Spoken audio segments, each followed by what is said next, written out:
بالکل غیر جانبدارانہ ہوتا ہے، اور اس کے جو نتائج ہیں ان کو کسی طرح بھی اس میں خلل نہیں، ٹیمپر نہیں کیا جاتا. اس کے بعد جس کی حکومت آتی ہے اس کو حکومت کرنے دی جائے، اور اس کو 5 سال پورے کرنے دیے جائیں. دیکھیے، بہترین جو انتقام ہوتا ہے وہ جمہوریت ہوتا ہے، اور لوگ خود فیصلہ کریں گے کہ کس کو دوبارہ چننا ہے اور کس کو نہیں چننا. یہ جو ہم کوششیں کرتے ہیں ایک غیر جمہوری طریقے سے، میں ان کی تفصیل میں نہیں جانا چاہتا، آپ کو بھی معلوم ہے، مجھے بھی معلوم ہے، سننے کو والوں کو بھی معلوم ہے، اس کا نتیجہ جو ہے وہ ہمیشہ منفی رہتا ہے. جو ٹارگٹ ہمارے ذہن میں ہوتا ہے کہ یہ کوششیں کر کے ہم جو کچھ حاصل کر رہے ہیں کریں گے، وہ کبھی بھی نہیں حاصل ہوتا. تو یہ ایک قسم کی رجت قہقری ہوتی ہے کہ ہم وہیں واپس چلے جاتے ہیں جہاں سے ہم نے سفر شروع کیا تھا. تو اٹ آل ڈیپینڈز کہ الیکشن فیئر ہوتا ہے یا نہیں، اور پھر اس کے بعد جس کو بھی حکومت ملتی ہے فیئر الیکشن کے نتیجے میں اس کو حکومت کرنے دی جائے. بدقسمتی سے ہمارے ہاں یہ بھی ٹریڈیشن ہے کہ الیکشن کے نتائج نہیں تسلیم کرنے، دھاندلی صحیح ہے یا غلط اس کا الزام لگانا ہے. اگر اسی طرح آپ دیکھیں دوسرے ملکوں میں تو جو بھی ہوتا ہے وہ فوراً الیکشن کو تسلیم کر لیتا ہے. بلکہ ہمارے سامنے ہے اس کی مثال اوباما کی، کہ اس نے جو اپنی حریف تھی اس کی کلنٹن صاحب کی بیگم ہلری کلنٹن، اس کو اپنا وزیر خارجہ مقرر کیا. تو ہمارے ہاں اگر یہ رواداری ہو اور یہ ایک تسلیم و رضا کی کیفیت ہو کہ ہم الیکشن کے نتائج کو مانیں، اس کے بعد ایک حکومت آئے، تو کیا پتہ ہم بھی ایک دوسرے ملکوں کی طرح ایک صحیح معنوں میں جمہوری حکومت بن جائیں. کیا پتہ کے ساتھ یہ امید بھی ہے. خیر یہ بڑی مشکل صورتحال ہے، لیکن اس میں جو اظہار صاحب نے بات کی ہے، نشاط صاحب، قریشی صاحب والا معاملہ ہم کل سے دیکھ رہے ہیں کہ سب اس کی مذمت کر رہے ہیں، لیکن اس مذمت میں ایک حیرانی اور پریشانی کی بات یہ ہے کہ آپ متحدہ قومی موومنٹ والوں سے پوچھیں، وہ کہتے ہیں کہ جی آپ کو پتہ ہے ہمارے ساتھ کیا کیا ہوا، قریشی صاحب کے ساتھ جو ہوا غلط ہوا، لیکن آپ کو پتہ ہے ہمارے ساتھ کیا کیا ہوا. آج بلاول بھٹو زرداری صاحب نے بھی پرزور مذمت کرتے ہوئے اپنے جو معاملات ہیں، خود پر گزرے ہوئے جو ظلم و ستم ہیں، ان کو ساتھ نتھی کیا. تو یہ جسٹیفیکیشن کا جو معاملہ ہے، یعنی ہم غلط کو مذمت کرتے ہوئے جسٹیفائی بھی ساتھ ساتھ کر رہے ہوتے ہیں، اس سے بھی ہماری آئندہ آنے والے دنوں میں جان چھوٹ رہی ہے، یا یہ بھی ایک دائروں کا سفر ہے اور اس میں ہم پھنسے رہیں گے؟ دیکھیے، ماضی کو اگر ٹٹولا جائے تو مجھے تو ایسی کوئی چیز نظر نہیں آ رہی فی الحال، کیونکہ جہاں آج قریشی صاحب ہیں وہاں کل نواز شریف صاحب تھے، اور قریشی صاحب ان کو اعلیٰ جیل بھجوانے کی باتیں کرتے تھے. آج قریشی صاحب ہیں اور دوسرے لوگ جو ہیں ان کو جیل بھجوانے کی باتیں کرتے ہیں، اور اگر جیل بھجوایا جائے تو اس پر جو پھپتیاں کستے ہیں یا یہ گفتگو کرتے ہیں کہ وہ ٹھیک تھا یا غلط تھا. مسئلہ یہ ہے ہی نہیں، یہ دائروں کا سفر تاحال جاری ہے. کہیں اس کے اندر مجھے ایسا کوئی جسے کہتے ہیں نا سیاسی جماعتوں کی طرف سے کوئی ایسی بات نظر نہیں آ رہی جس میں یہ کہا جا سکے کہ ان میں کوئی ایسی بات ہو جس سے یہ کہا جائے کہ جی یہ دائروں کے سفر سے نکلنا چاہتی ہیں. دراصل یہ دائروں کا سفر ہی ہے جو ان کے لیے بینیفیشل ہے، اور یہ خود اس کے بینیفیشری ہیں. چونکہ یہ اس کے بینیفیشری ہیں اس سسٹم کے، اس لیے یہ اس سسٹم کو ختم کرنا نہیں چاہتے. اصول تو یہ تھا کہ جہاں یہ ابھی اظہار صاحب نے جس طرح کی بات کی ہے کہ اصول یہ تھا کہ آپ سیاست کو پوائنٹ آف نو ریٹرن نہ بنا لیں، آپ زندگی موت کا مسئلہ نہ بنائیں سیاست کو، آپ سیاست کو سیاست ہی رہنے دیں، اور یہ جو کھیل ہے اس کے اپنے قواعد و ضوابط کے مطابق کھیلیں. اس کو جو ہے نا وہ ہم نے نہ صرف تذلیل کا ذریعہ بنا دیا ہے، بلکہ یوں کہا جائے کہ ایک دوسرے کے لیے ہم نے جو ہے نا وہ یہ جو پابند سلاسل کیا جانا اور جو ملک کی ترقی ہے اور جو عام آدمی کی معاملات ہیں ان سب کا ہم نے جو ہے وہ سوا ستیہ ناش کر لیا ہے. اب معاملہ یہ ہے کہ دیکھیے، فرض کریں آج قریشی صاحب کے بارے میں اگر کوئی ایم کے ایم کوئی اس کو کنڈیم کرے اور بلاول صاحب کرے یا نواز شریف صاحب کی پارٹی میں سے کوئی کرے، بات کنڈیمنیشن سے نہیں ہوتی. بات یہ ہے کہ ایک زمانے میں نواز شریف صاحب عمران خان صاحب کی عیادت کے لیے گئے، ان کی طرف انہوں نے ہاتھ بڑھایا، چارٹر اور ڈیموکریسی کیا گیا اس ملک کے اندر. اسی جذبے کو دوبارہ واپس لانے کی ضرورت ہے. عمران خان صاحب نے 9 مئی کے معاملات جہاں بھی لے جائیں پی ٹی آئی کو، یہ بات اظہار صاحب کی درست ہے کہ کوئی بھی جماعت، کوئی بھی سیاسی جماعت اس طرح ختم نہیں ہوتی. سیاسی جماعت کا فیصلہ جو ہے وہ عوام نے کرنا ہے. سو اگر عوام نے کرنا ہے تو اسے عوام حق دیا جانا چاہیے، عوام کے پاس چھوڑ دینا چاہیے. یہ نہیں کرنا چاہیے کہ اس کو اپنی مرضی سے ڈرائیو کر کے اس کو چلانے کی کوشش کیجیے. اب معاملہ یہ ہے کہ اس وقت جو حالات ہیں، جو واقعات ہیں، ان کو اگر آپ دیکھیں تو آپ کو 2018 کی فلم نظر آئے گی جو 2023 میں ریپیٹ ہوتی نظر آئے گی، اور 2018 کے اوپر جو بات کریں تو 2013 کی فلم. تو الٹیمیٹلی کسی زمانے میں ایک جماعت تھی تو آج دوسری جماعت ہے. جو جماعت اے تھی وہ جماعت بی ہے، اور جو جماعت بی تھی وہ اب جماعت اے ہے. یہ جو معاملہ ہے، یہ دائروں کا سفر جو ہے، یہ صرف اگر کوئی ختم کر سکتا ہے تو یہ سیاستدان مل بیٹھ کر ختم کر سکتے ہیں. جس طرح پہلے 90 کی جو دہائی کی سیاست تھی اس کو کنٹرول کیا گیا تھا، اس کے اندر کچھ بہتری لائی گئی تھی، اور چارٹر آف ڈیموکریسی کے بعد ہم نے دیکھا تھا کہ ملک میں تھوڑا بہت سیاسی استحکام پیدا ہونا شروع ہوا. لیکن وہ طاقتیں جو اس کی بینیفیشری رہی ہیں ہمیشہ سے اس نظام کی، انہوں نے ایک تیسری قوت پیدا کر دی، اور وہ پھر ایک ہائیبرڈ نظام لایا گیا. ہائیبرڈ نظام لا کر اس سے ڈیلیور کرنے کی کوشش کی، جو ڈیلیور نہ ہو سکا. تو جن حالات کو پہنچی وہ بھی اظہار صاحب نے آپ کو بتایا کہ ایک وقت یہ تھا کہ ان کا نام لیوا بھی کوئی نہیں تھا، اور ان کی جماعت میں کوئی رہنے کو تیار نہیں تھا. لیکن پھر ایک اور کام کیا گیا جس کے نتیجے میں تحریک عدم اعتماد کامیاب ہوئی، اور جب وہ کامیاب ہوئی تو اس کا پورے کا سارا ملبہ جو ہے وہ پی ڈی ایم جماعتوں پہ آ گیا.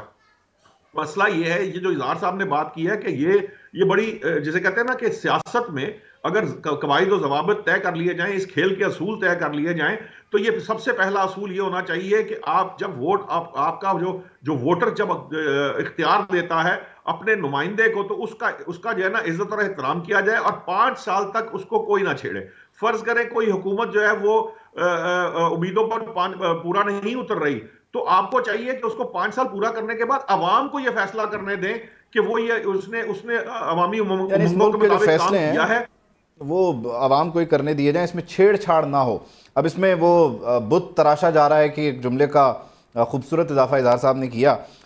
جمیل صاحب اس بات کو آپ کی طرف لے آتے ہیں، دائروں کے سفر، بت کا تراشا جانا. اب یہ جو سارا کچھ ہوتا ہے، یہ جو چکر ہے، یہ جو وشس سائیکل ہے، اس میں جو عدم استحکام کریٹ ہوتا ہے وہ میری جیب پہ پڑتا ہے، میری صحت پہ پڑتا ہے، میرے اس معاشرے پہ پڑتا ہے، میرے رویے پہ پڑتا ہے. لیکن اس عدم استحکام کا جو بینیفیشری ہے وہ ایک وقت میں وکٹم ہوتا ہے، اگلے لمحے موڈ بدل جانے پہ وہ بینیفیشری ہو جاتا ہے. لیکن اس کا اصل وکٹم میں ہوں، جس کا کسی کو احساس ہی نہیں ہے.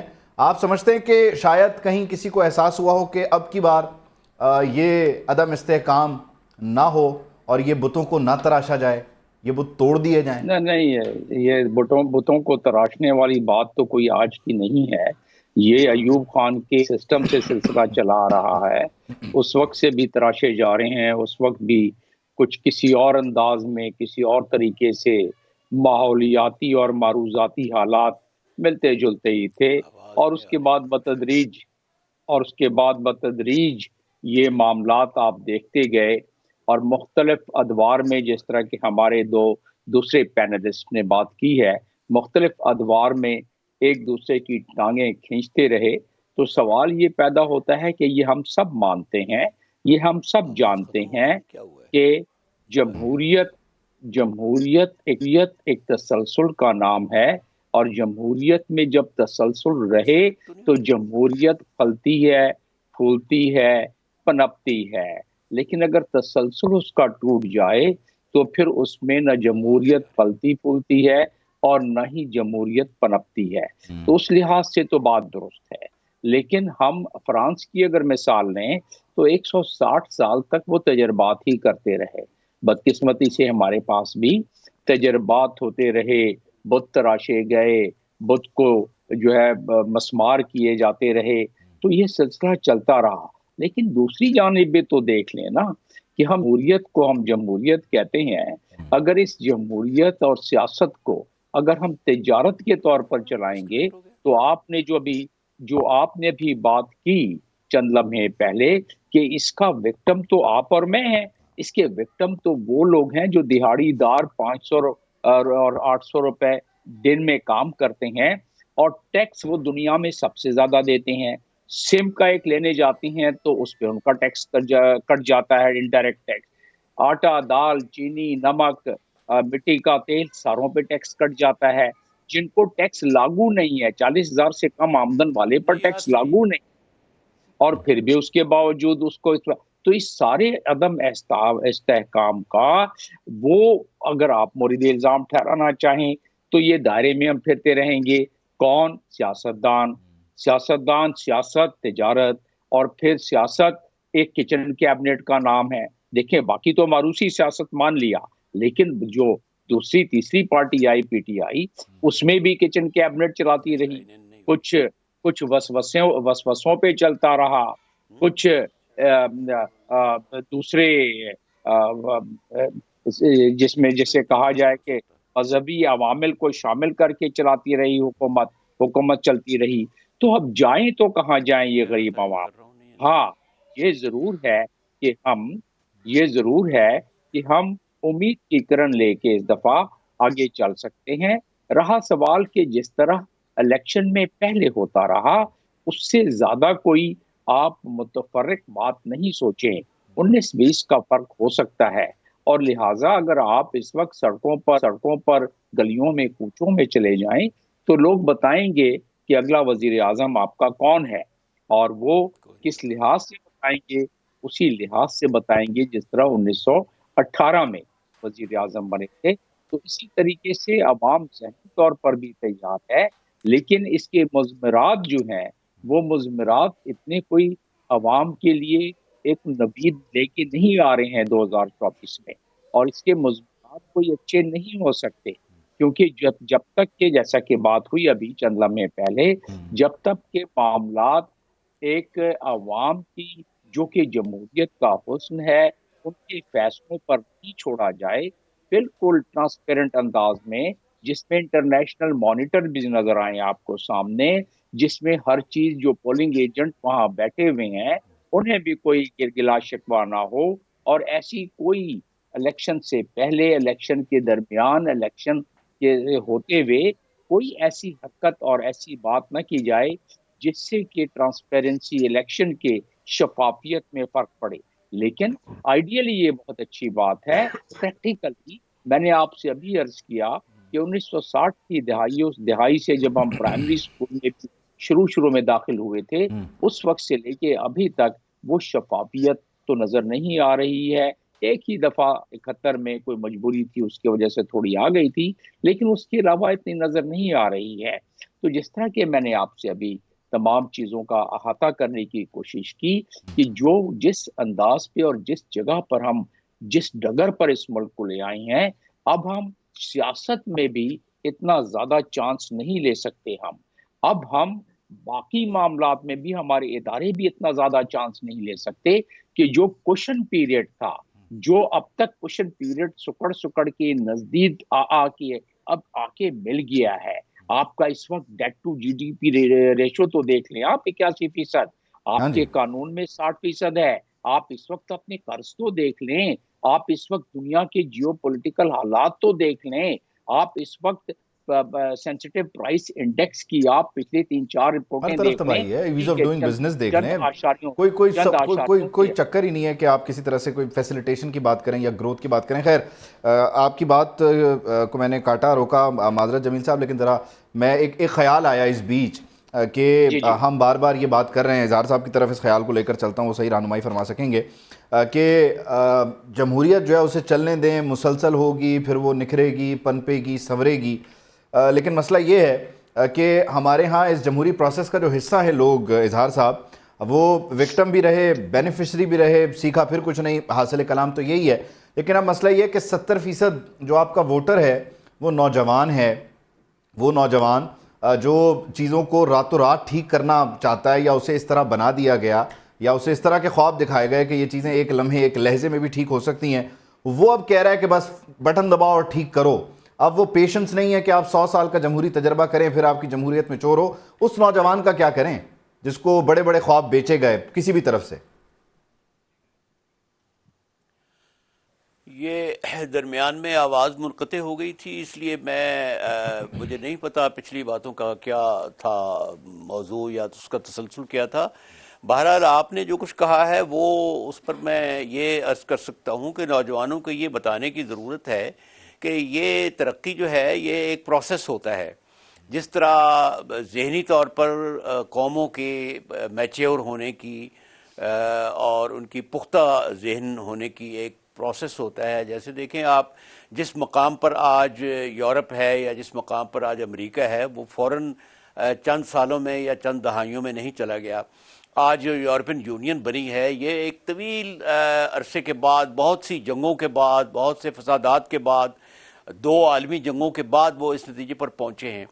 تو ہمارے نوجوان کو یہ جس طرح عمران خان صاحب نے ان کو ہیجان میں مبتلا کیا تھا، جس طرح کے ان کو خواب دکھائے تھے جن کا وہ عشر عشیر بھی پورا نہیں کر سکے، تو ان کو نوجوانوں کو سنجیدہ طور پر یہ بتانے کی ضرورت ہے کہ یہ پیشنس کا اور مسلسل ایک عمل کا ترقی نتیجہ ہوتی ہے، اور اس میں صرف حکومت نے کچھ نہیں کرنا، اس میں ہر شخص نے حصہ ڈالنا ہے. آپ یہ دیکھیے کہ ہمارا نجی شعبہ جو ہے وہ کتنا تنزل پذیر ہو گیا ہے.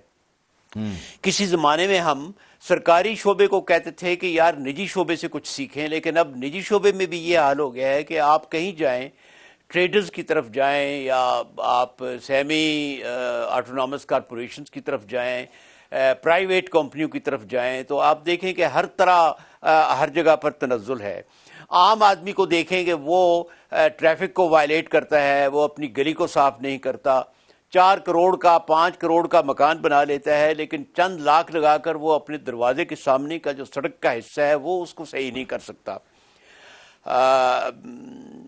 ہم ایک عام آدمی جو ہے میرے سمیت وہ وعدہ خلافی کرتا ہے، جھوٹ بولتا ہے.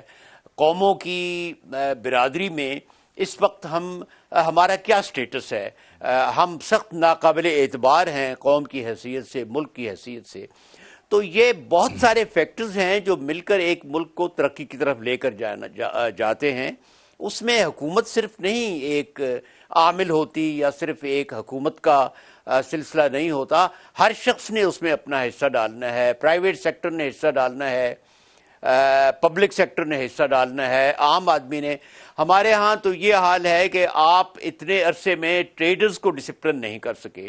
ٹیکس کی تو بات چھوڑ دیں، توانائی کے لحاظ سے جو ہمارے ٹائمنگز ہیں بازاروں کے، آپ دیکھیں کہ آدھی رات تک بتیاں جلتی رہتی ہیں، صبح 12 بجے 1 بجے 2 بجے، بلکہ بعض دفعہ تو جمعے کے دن جمعے کے بعد شروع کرتے ہیں اور 1 بجے سے پہلے کوئی بھی نہیں ہوتا. تو کس کا آپ رونا روئیں؟ آپ ریڈی والے کو دیکھیں تو وہ غلط جگہ پر ریڈی لگاتا ہے. آپ یہ دیکھیں ٹریفک میں اس وقت موٹر سائیکل والوں جو ہیں انہوں نے کروڑوں کی تعداد میں موٹر سائیکل ہیں اور یہ کسی بھی قانون کے پابند نہیں ہیں. تو ہماری جو نوجوان پود ہے اس کو یہ باور کرانا چاہیے کہ بھائی ترقی حکومت نے نہیں کرنی، تم نے ترقی کی راستے پر ملک کو لانا ہے. اچھا، دوسری بات یہ ہے کہ جو ہماری اس وقت سیاسی پارٹیاں ہیں، آپ اس پر غور کیجئے کہ کوئی ایسی سیاسی پارٹی ہے جو ترقی کا ایک پروگرام دے رہی ہے. سب یہی کہہ رہے ہیں کہ جی ہم نے اتنی قید بھگتی، ہمارے ساتھ یہ ہوا، ہمارے ساتھ وہ ہوا.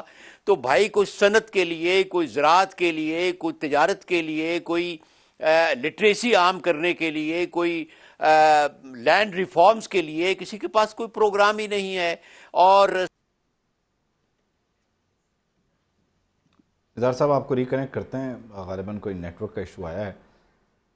چلیں اس سارے معاملے میں نوشاد صاحب جو حاصل کلام ہے اب وہ یہ ہے کہ ہماری توقعات جو ہیں وہ ہمارے حکمرانوں سے ہوتی ہیں، ہمارے ترجمانوں سے ہوتی ہیں، نمائندوں سے ہوتی ہیں، لیکن میں اور آپ ڈیپ ڈاؤن یعنی وہ جو انفرادی حیثیت میں اس معاشرے کی بہتری کے لیے کچھ کر سکتے ہیں وہ نہیں کرتے.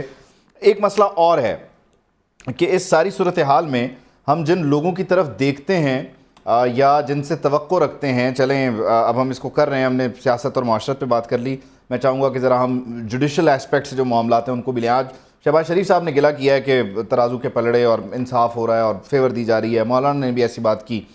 ایک وقت میں تحریک انصاف سپریم کورٹ کا دروازہ کھٹکھٹا رہی ہے کہ اسے فری اینڈ فیئر الیکشن کے لیے موقع دیا جائے، الیکشن کمیشن کو کہا جائے کہ وہ انہیں فیلڈ دے.